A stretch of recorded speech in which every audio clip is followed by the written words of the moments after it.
الحمد لله نحمده ونستعينه ونستغفره ونؤمن به ونتوكل عليه ونعوذ بالله من شرور أنفسنا ومن سيئات أعمالنا من يهده الله فلا مضل له ومن يضلل فلا هادي له ونشهد أن لا إله إلا الله وحده لا شريك له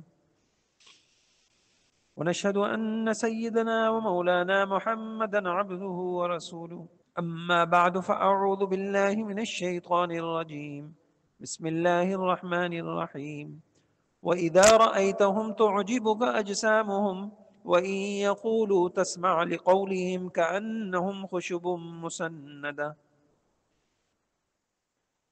وقال النبي صلى الله عليه وسلم إنه ليأتي الرجل العظيم السمين يوم القيامة لا يزن عند الله جناح بعوزة وقال اقرأوا فلا نقيم لهم يوم القيامة وزنا وقال النبي صلى الله عليه وسلم الخيل لثلاثة لرجل أجر ولرجل ستر وعلى رجل وزر او كما قال علیہ الصلاۃ والسلام۔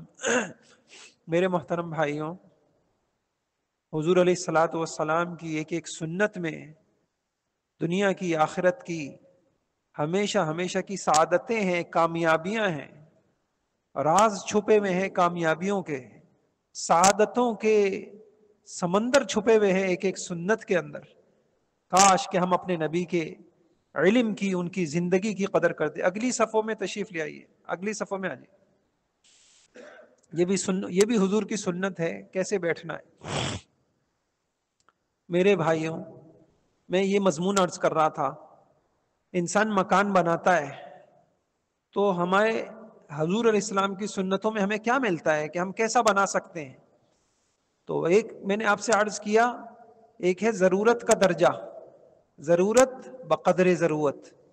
یہ تو سعادت والوں کے نصیب ہیں جن کے سامنے سے دنیا کے پردے ہٹ گئے، آخرت ان کو سامنے نظر آ رہی۔ یہ نصیب والے لوگ ہوتے ہیں جن کا آخرت میں حساب کتاب ہونا ہی نہیں ہے۔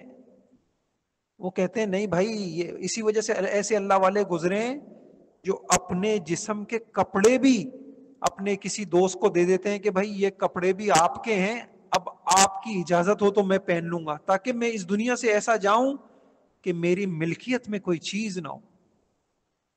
یہ مثالیں بھی موجود ہیں، آج کے دور میں بھی موجود ہیں۔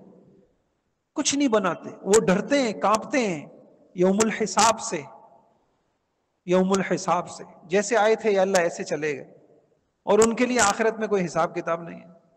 تو یہ تو وہ لوگ ہیں کہ جن تک پہنچنا اور بڑے نصیب کی بات ہے۔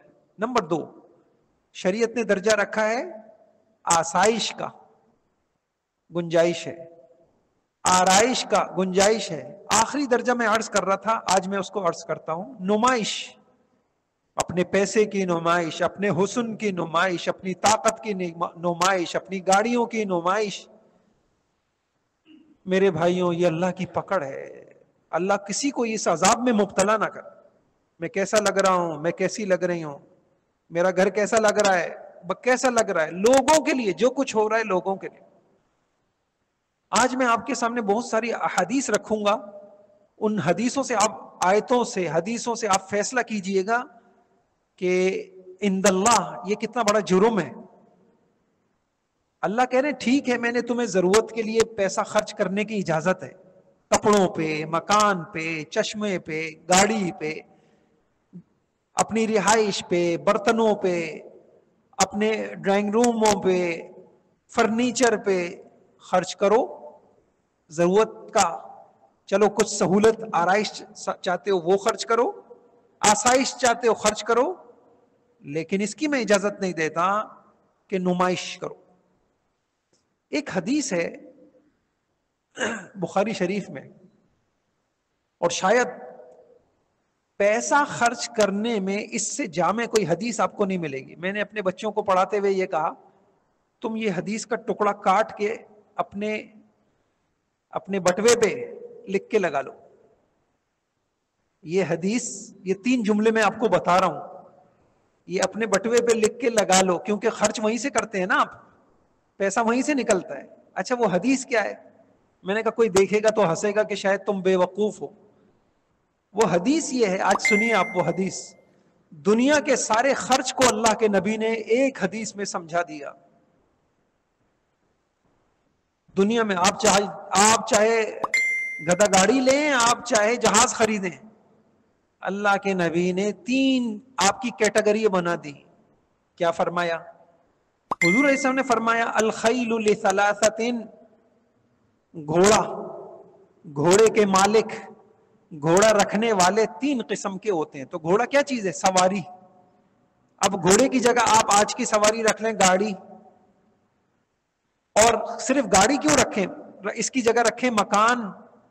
تو حضور نے فرمایا گھوڑا رکھنے والے 3 طرح کے لوگ ہوتے ہیں. لرجل اجر ولرجل ستر وعلی رجل وزر. اللہ اکبر، یہ نبی ہی کہہ سکتا ہے ایسی باتیں. لرجل اجر ولرجل ستر وعلی رجل وزر. 3 بندے ہیں. ایک وہ ہے گھوڑے کے مالک، جن کے لیے وہ گھوڑا اجر کا باعث ہے. عجیب بات، ضرورت پوری بھی کر رہے ہیں، اجر مل رہا ہے. اور ایک وہ ہیں جن کا گھوڑا ان کی پردہ پوشی کر رہا ہے. اور تیسرے وہ ہیں وعلی رجل وزر، جن کا گھوڑا ان کے لیے وبال ہے، عذاب ہے. پھر حضور نے اس تفصیل حدیث کی بتائی. یہ جو کہا کہ لرجل اجر، کہ گھوڑا استعمال آپ کر رہے ہیں، سفر میں سہولت آپ کو مل رہی ہے، اور تھکاوٹ سے آپ بچ رہے ہیں، لیکن ساتھ ساتھ مفت میں اجر بھی مل رہا ہے. فرمایا یہ کون لوگ ہیں؟ فرمایا اما الذی لہ اجر فرجل ربطها فی سبیل اللہ. یہ وہ خوش نصیب لوگ ہیں جو دنیا پہ پیسہ خرچ کرتے ہیں، لیکن اس دنیا سے صرف اپنی ضرورتیں اور خواہشیں نہیں پوری کرتے، اپنی دنیا کو اپنی آخرت کے لیے معاون بناتے ہیں. تو اس نے نیت کی، کیا نیت کی؟ میں اس گھوڑے کے ذریعے سے اللہ کے راستے میں جاؤں گا، میں دین کی خدمت کروں گا، میں دین کی مدد کروں گا. یہی نیت ایک گاڑی والا بھی کر سکتا ہے، یہی نیت ایک مکان والا بھی کر سکتا ہے. انشاءاللہ مکان ایسا بناؤں گا، اس میں ایک مکتب قائم کروں گا، خواتین کے لیے تربیت کا نظم ہوگا، قرآن کی کلاسیں لگیں گی، بیان بھی ہوگا انشاءاللہ، اہل محلہ کو فائدہ ہوگا، تبلیغ کی جماعتیں آتی ہیں مستورات کی، انشاءاللہ ان کو ٹھہراؤں گا. آخرت بڑا، جتنا بڑا مکان بناؤ، نیت اچھی. تو فرمایا کہ گھوڑا رکھنے والا جس کی نیت یہ تھی، عجیب حضور نے کہا، اب اس نے گھوڑے کو چارہ کھلایا، اس کو چارہ کھلانے پہ بھی اجر ہے.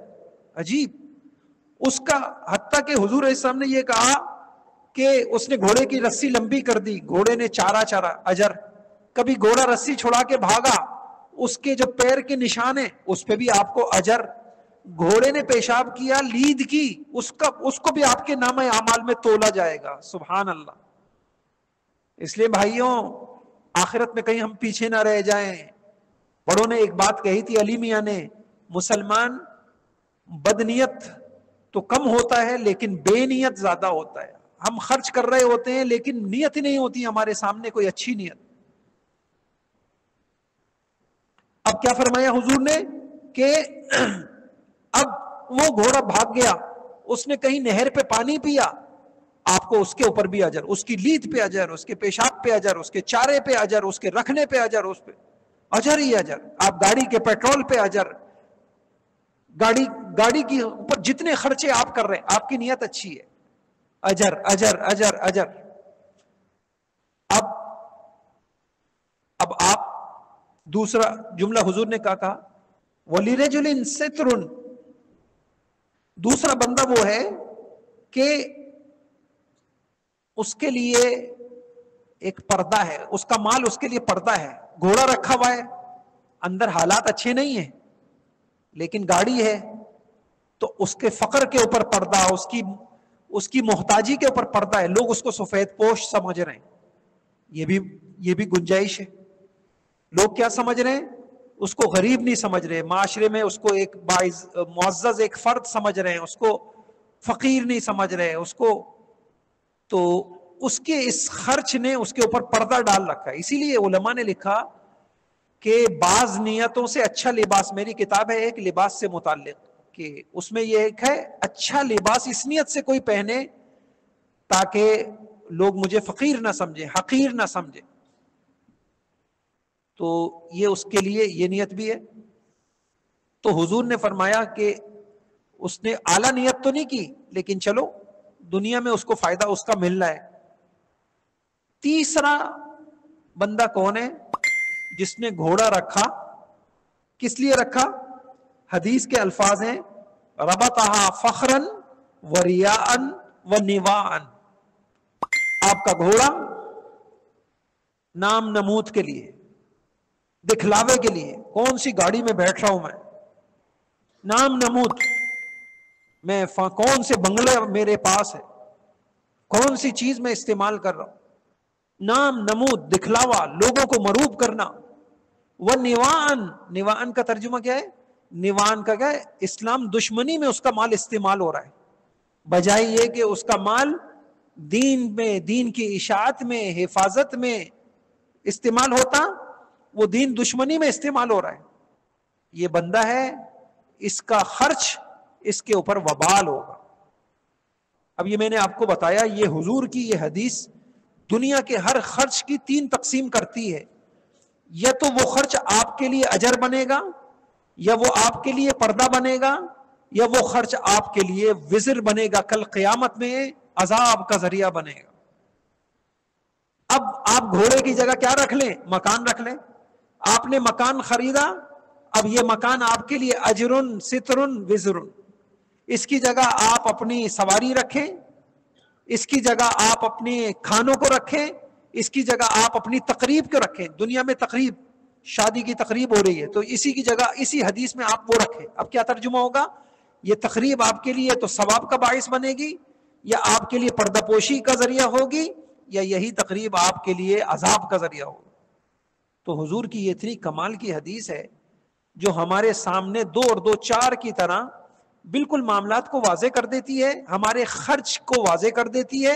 اب مرضی ہے ہم اپنے پیسے کا خرچ اپنے لیے باعث اجر بنائیں، یا باعث پردہ بنائیں، یا باعث عذاب بنائیں.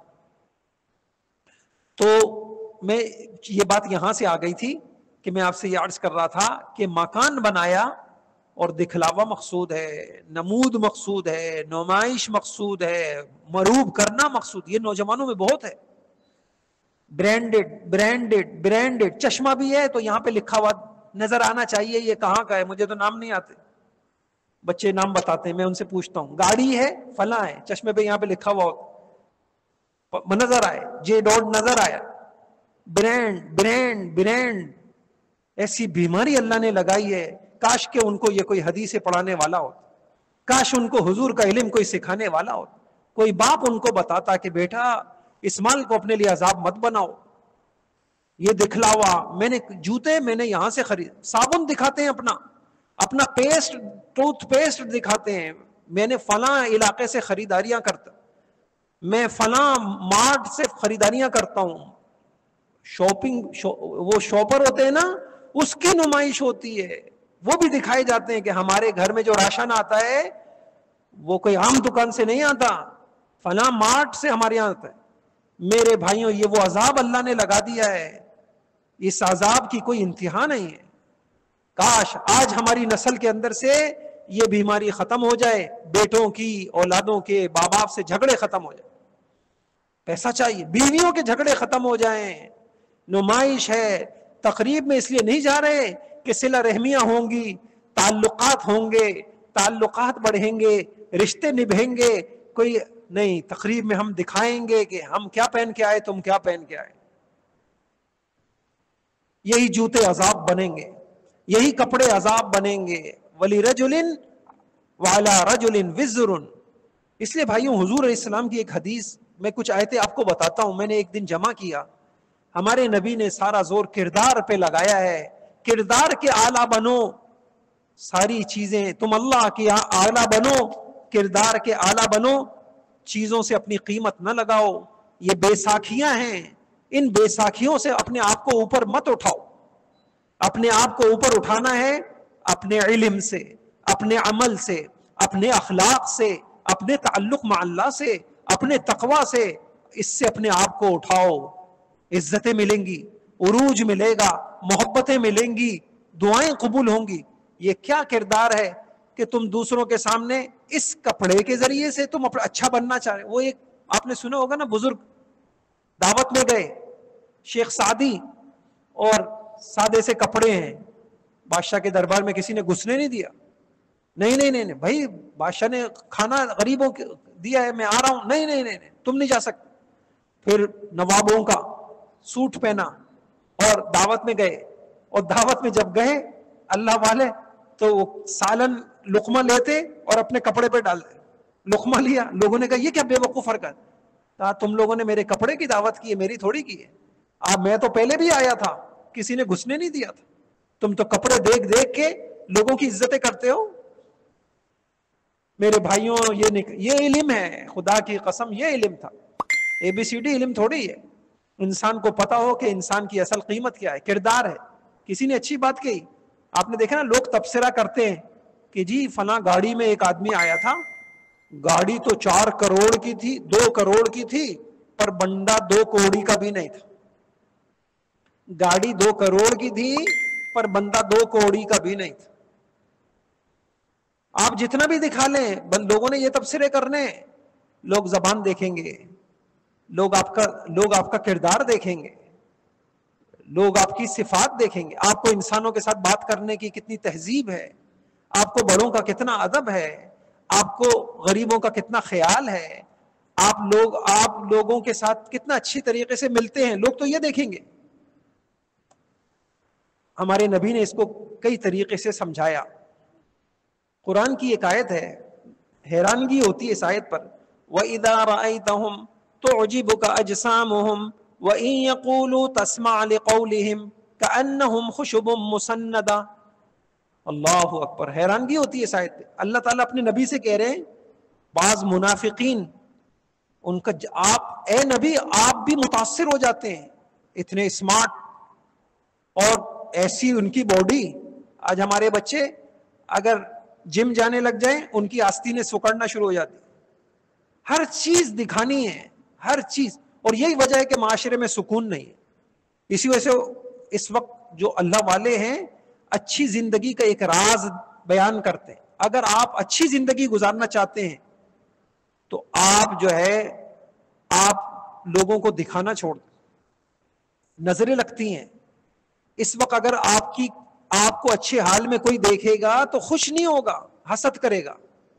اپنا بھائی حسد کرے گا، اپنے رشتہ دار حسد کریں گے. یہ کسی کو سمجھ میں نہیں آ رہا. نہ جلانے کے لیے کسی کو دکھائیں.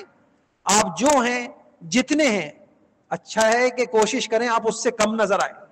آپ سکون میں رہیں گے. شہرت ملے گی، لوگ آپ کے دشمن بنیں گے. آپ کو عزت ملے گی، لوگ آپ کے دشمن بنیں گے. تو ویسے بھی سعادت اور کامیابی کی زندگی کا راز یہی ہے، آپ جتنا اپنے آپ کو، اپنے مال کو، اپنی حیثیتوں کو چھپائیں، آپ سکون میں رہیں. اب اللہ تعالیٰ نے اپنے نبی سے کہا وَإِذَا رَأَيْتَهُمْ تُعْجِبُكَ أَجْسَامُهُمْ. اے نبی آپ ان کا ڈیل ڈول دیکھیں، ان کی باڈی دیکھیں، ان کا جسم دیکھیں، آپ بھی متاثر ہو جائیں گے. وَإِن يَقُولُوا. ان کے بات کرنے کا انداز دیکھیں، آپ متاثر ہو جائیں گے. لیکن یاد رکھیے گا، کسی کی باڈی، کسی کے کپڑے، کسی کا مال، میرے ہاں اس کی کوئی قیمت نہیں ہے. میں بتاؤں یہ منافقوں کی قیمت کیا ہے؟ کأنہم خشب مسندہ. قرآن یہ رب کی تعبیر ہے. اللہ کہتے ہیں ان کی مثال ان لکڑیوں کی طرح ہے جو اندر سے کھوکھلی ہیں اور وہ بھی کسی سہارے کے اوپر کھڑی ہوئی ہیں. کھوکھلی لکڑی جو خود کھڑی بھی نہ ہو سکے اور اس کو کھڑا ہونے کے لیے بھی سہارا چاہیے. یہ بے قیمت ہیں. جو آپ کو بڑے نظر آ رہے ہیں، بڑی ڈگری والے، بڑے مال والے، بڑے فلاں، اللہ کہہ رہے کأنہم خشب مسندہ. گویا ذہن بنا دیا کہ ظاہر سے قیمت نہیں لگتی، میرے یہاں قیمت لگتی. اس لیے آپ کو ایک آیت حیران کن یا ایھا النبی یا بنی آدم قد انزلنا علیکم لباسا یواری سوآتکم وریشا ولباس التقوی ذلک خیر. اے لوگوں، بے شک اس لباس کے ذریعے سے تم ایک اچھے لگتے ہو، تم خوبصورت نظر آتے ہو، لیکن یاد رکھنا کہ اصل چیز کیا ہے؟ لباس التقوی ہے. جس طریقے سے ظاہر کا لباس ہے، ایسے اندر میں بھی ایک لباس ہوتا ہے آپ کا، تقوی کا لباس. وَلِبَاسُ التَّقْوَىٰ، لباس تقوی وہ آپ کی شخصیت کو خوبصورت بناتا ہے. وہ آپ کی قیمت آپ کے ظاہری لباس سے نہیں ہے، اندر میں آپ کے تقوی کا لباس ہے. لہٰذا صرف ظاہری لباس کی فکر نہ کرو، اپنے اندر تقوی کے لباس کی فکر کرو. اور ایک حدیث تو آپ نے سنی ہوگی، سب بچوں نے سنی ہوگی، سب نے سنی، ان اللہ لا ينظر الى جسدکم ولا الى صورکم ولکن ينظر الى قلوبکم واعمالکم. اللہ دیکھتے ہی نہیں ہے تمہاری شکل کو، تم کالے ہو، گورے ہو، تم اسمارٹ ہو، اور تمہارے کپڑے کیسے ہیں، تمہارا جسم کیسا ہے، کمزور ہو، صحت مند ہو، تو میں نہیں دیکھتا بھائی، میرے یہاں اس کی کوئی چیز ہی نہیں ہے. میں کہاں دیکھتا ہوں؟ میں ڈائریکٹ تمہارے دل کو دیکھتا ہوں. تمہارے دل میں تعلق مع اللہ کتنا ہے، تمہارے دل میں انسانیت کی خیرخواہی کتنی ہے، تمہارے دل میں سخاوت کیسی ہے، تمہارے دل میں خوف کیسا ہے، تمہارے دل میں نرمی کتنی ہے. اللہ کہہ رہے میں یہ دیکھتا ہوں، یہ دکھاؤ مجھے. میں نہیں دیکھتا جو چیزیں تم دیکھ رہے ہو. اور بخاری شریف کی ایک حدیث ہے، یہ تو ایسی حدیث ہے کہ کاش ہم اپنے سب بچوں کو یاد کرائیں. کیا فرمایا؟ انہ لیاتی الرجل العظیم السمین یوم القیامہ ولا یزن عند اللہ جناح بعوضہ. کل قیامت میں ایک وی آئی پی شخصیت کو لایا جائے گا. عام نہیں. ہمارے بچے یعنی یوں کہیں، آج کا بچہ جو خواب دیکھتا ہے، یار میں بھی کبھی اتنا بڑا بنوں، میرے آگے بھی 4 گاڑیاں ہوں، سائرن بجاتی ہوئی، لوگوں کو ہٹاتی ہوئی، ہٹو بچوں کا شور ہو، اور لوگ جو ہے مجھے دیکھنے کے لیے گردنیں اونچی کریں. کاش ہمارے بچوں کو سمجھایا جائے، بیٹا یہ معراج نہیں ہے، یہ کامیابی کی کوئی علامت نہیں ہے، یہ کوئی کامیابی کی نشانی نہیں ہے. کیوں؟ سنو کہ یہ اگر تم کو یہ مل بھی گیا تو کتنے دن تمہیں یہ بادشاہت ملے گی؟ 4 دن کی محدود زندگی. اس کے بعد سنو، کل قیامت کا دن آئے گا، ایک وی آئی پی شخصیت کو لایا جائے گا قیامت میں، لیکن وہاں اس کی کتنی عزت ہوگی؟ اللہ نے حدیث میں فرمایا وَلَا يَزِنُ عِندَ اللَّهِ جَنَاحَ بَعُوضَةٍ. مچھر کے پر کے برابر بھی اس وی آئی پی شخصیت کی قیمت نہیں ہوگی. مچھر کا پر، اس کے برابر بھی اس شخص کی کوئی قیمت نہیں ہوگی. میرے بھائیوں، ایک محدود زندگی میں اگر مجھے عزت عروج مل گیا، لیکن عند اللہ میں بے عزت ہوا، اور کل قیامت میں مچھر کے پر کے برابر بھی نہ ہوا، کیا عزت پائی؟ کیا عزت پائی؟ اللہ مجھے بھی توفیق دے. یہ حدیثیں سنائیے اپنے بچوں کو، لائیے. یہاں تو نوجوان نظر ہی نہیں آتے. ہمارے بچوں کے کان، ہمارے بچوں کو کوئی تربیت کی 3 جگہ ہوتی ہیں، الحمدللہ تینوں پہ میں نے کتاب لکھی ہے. ایک تربیت کی جگہ گھر ہے، گھر کی تربیت، یہ میں کتاب لکھی کامیاب گھرانہ اور حضور علیہ الصلوۃ والسلام کی سنت. پورا نظام، ایک گھر میں اچھی نسل کیسے تیار ہوگی، اس کے لیے یہ حضور کی صرف 32 سنتوں پہ آپ نے عمل کرنا ہے، آپ کا گھر تربیت گاہ بنے. دوسری تربیت کی جگہ مسجد ہوتی ہے.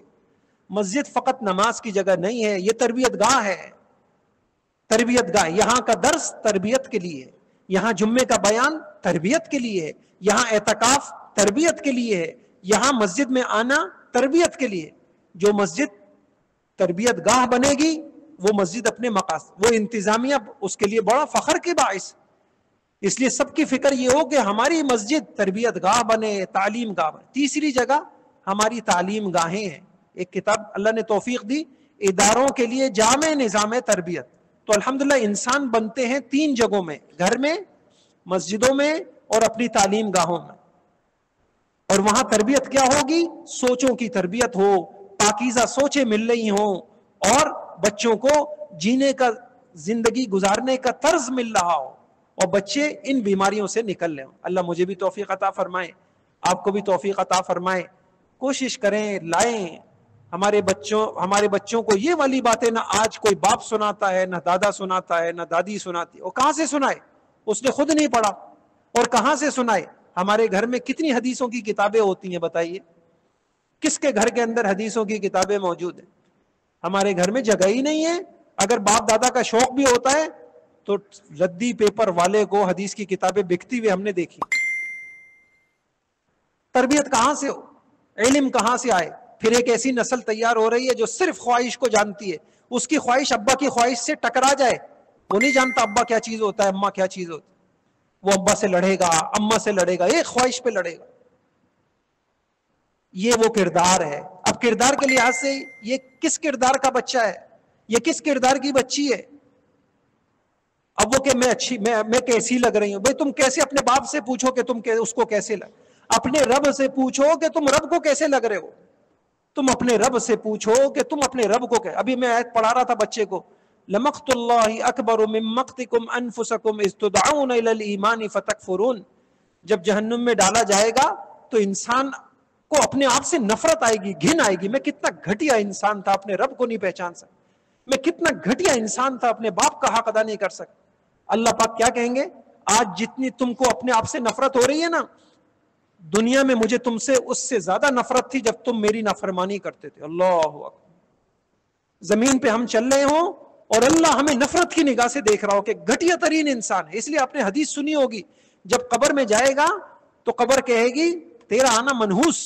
جتنے لوگ اس زمین پہ چلتے تھے سب سے زیادہ برا تو مجھے لگتا تھا. آج تو میرے حوالے ہوا ہے تو میں تجھے بتاؤں گی.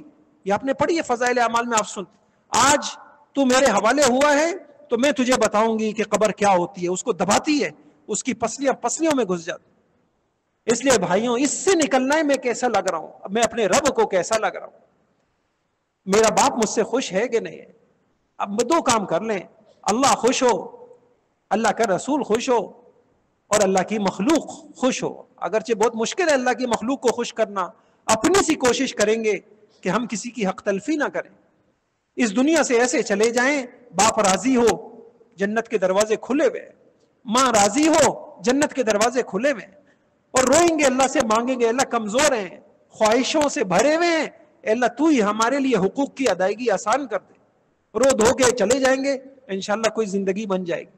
اللہ مجھے بھی توفیق عطا فرما دے، آپ کو بھی توفیق عطا فرمائے. ہم سب کو ایسی نسل اللہ عطا فرمائے جو صرف اللہ کی خوشنودی کو دیکھ کے چلنے والی ہو، جو دنیا کو دیکھ کے چلنے والی نہ ہو. وآخر دعوانا